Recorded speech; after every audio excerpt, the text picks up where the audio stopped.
Hi ಎಲ್ರಿಗೂ ನಮಸ್ಕಾರ. ನೀವು ನೋಡ್ತಾ ಇದ್ದೀರಾ Arctic info Kannada YouTube channel. ಇವತ್ತಿನ ಒಂದು ವಿಡಿಯೋದಲ್ಲಿ ನೀವು ಇನ್ಸ್ಟಾಗ್ರಾಮ್ ಸ್ಟೋರಿಯನ್ನು ಯಾವ ರೀತಿಯಾಗಿ ಹೈಡ್ ಮಾಡೋದಂತ ಈ ಒಂದು ವಿಡಿಯೋದಲ್ಲಿ ನಾನು ನಿಮಗೆ ತೋರಿಸ್ಕೊಡ್ತಾ ಇದ್ದೀನಿ.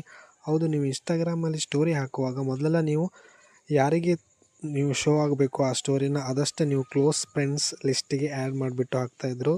ಈಗ ಇನ್ಸ್ಟಾಗ್ರಾಮ್ನ ಹೊಸ ಫೀಚರ್ಸ್ ಬಂದಿರೋದ್ರಿಂದ ನೀವು ಇನ್ಸ್ಟಾಗ್ರಾಮ್ ಸ್ಟೋರಿನ ಯಾರು ನೋಡಬಾರ್ದು ಅಂತಿದ್ದೀರೋ ಅವರಿಗೆ ನೀವು ಬೇಕಾದವರಿಗೆ ಹೈಡ್ನ ಮಾಡ್ಬೋದು. ಅಂತಂದರೆ ಅವರಿಗೆ ನಿಮ್ಮ ಸ್ಟೋರಿ ತೋರಿಸಲ್ಲ, ಬಾಕಿ ಇದ್ದವರಿಗೆ ನಿಮ್ಮ ಸ್ಟೋರಿ ತೋರಿಸುತ್ತೆ. ಯಾವ ರೀತಿಯಾಗಿ ಮಾಡೋದಂತ ಈ ಒಂದು ವಿಡಿಯೋದಲ್ಲಿ ನಾನು ನಿಮಗೆ ಪೂರ್ತಿಯಾಗಿ ತಿಳಿಸ್ಕೊಡ್ತಾ ಇದ್ದೀನಿ. ಸೊ ವಿಡಿಯೋನ ಸ್ಕಿಪ್ ಮಾಡದೆ ಕೊನೆ ತನಕ ನೋಡಿ ಬನ್ನಿ. ಇವತ್ತಿನ ಒಂದು ವಿಡಿಯೋ ಶುರು ಮಾಡೋಣ.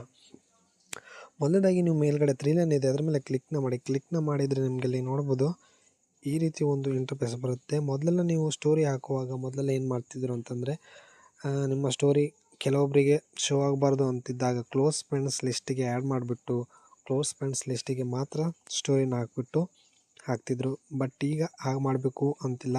ನೀವು ನಿಮ್ಮ ಸ್ಟೋರಿನ ಹೈಡ್ ಮಾಡ್ಬೋದು. ನೀವು ಯಾರಿಗೆ ನೀವು ನಿಮ್ಮ ಫ್ರೆಂಡ್ಸ್ ಲಿಸ್ಟಲ್ಲಿ ಯಾರು ನೋಡಬಾರ್ದು ಅಂತಿದ್ರೆ ಅವರಿಗೆ ನೀವು ಹೈಡ್ ಮಾಡ್ಬೋದು. ಯಾವ ರೀತಿಗೆ ಅಂತಂದರೆ ಮೇಲ್ಗಡೆ 3 ಲೈನ್ ಮೇಲೆ ಕ್ಲಿಕ್ನ ಮಾಡಿದ್ರೆ ಈ ರೀತಿ ಒಂದು ಇಂಟರ್ಫೇಸ್ ಬರುತ್ತೆ. ಕೆಳಗಡೆ ಸ್ಕ್ರೋಲ್ ಡೌನ್ ಮಾಡಿದ್ರೆ ಕೆಳಗಡೆ ನೋಡ್ಬೋದು ಹೈಡ್ ಸ್ಟೋರಿ ಆ್ಯಂಡ್ ಲೈವ್ ಅಂತ ಇದೆ. ಅದರ ಮೇಲೆ ಕ್ಲಿಕ್ನ ಮಾಡಿಕೊಂಡ್ರೆ ನೋಡ್ಬೋದು hide story and live from ಅಂತ ಇದೆ. ಅದರ ಮೇಲೆ ಕ್ಲಿಕ್ನ ಮಾಡಿ ನಂತರ ನೀವಿಲ್ಲಿ ನೋಡ್ಬೋದು, ನೀವಿಲ್ಲಿ ನೋಡ್ತಿರ್ಬೋದು ರೈಟ್ ಮಾರ್ಕ್ ಬಂದಿದೆ ನೋಡಿ, ಅದು ನನ್ನ ಒಂದು ಕಾಂಟೆಕ್ಸ್ನಲ್ಲಿ ಇರೋ ಸ್ಟೋರಿ ಹೈಡ್ ಆಗುತ್ತೆ.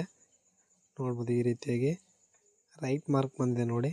ಬಾಕಿ ಯಾರು ಬಂದಿಲ್ಲ ನೋಡಿ ಅವರಿಗೆಲ್ಲ ಶೋ ಆಗುತ್ತೆ ನಿಮ್ಮ ಫಾಲೋವರ್ಸ್ ಲಿಸ್ಟಲ್ಲಿ.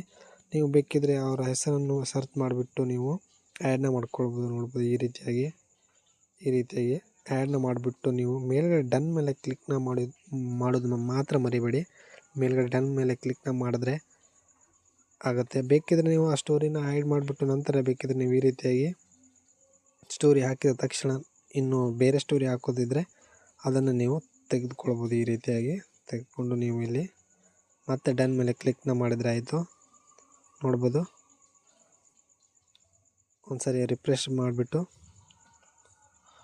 ನೋಡ್ಬೋದು